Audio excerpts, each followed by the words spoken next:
sports federations, athletes, and sponsors.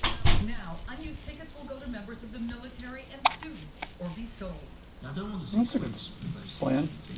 And that's why we will make sure where we possibly can that we get people into those seats.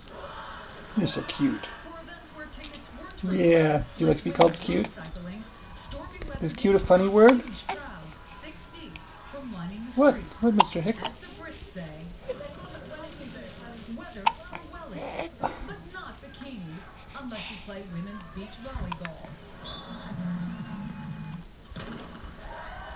Skeet shooter Kim Rhodey embraced the element and became the first American to win an individual medal at 5 straight Olympics.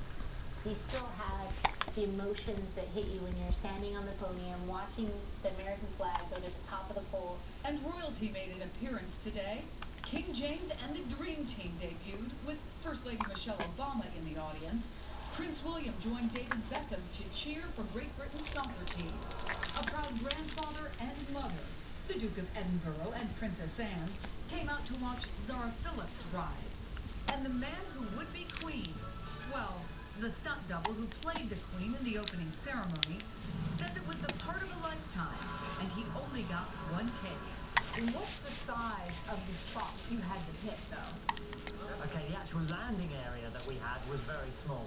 And have you ever jumped with a handbag and a skirt? No, but it might happen again, who knows?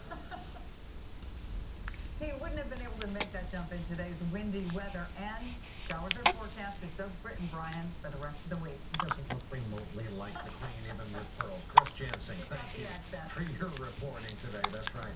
And it all follows our broadcast tonight. One more reminder, all the coverage, including women's gymnastics and swimming and diving events, beginning at 7 Central Time here on NBC. No, you have to reset. Along the way for us tonight, what happens when you drop 5,000 tons of sand squarely in the Queen's front yard and then add athletes wearing very little clothing?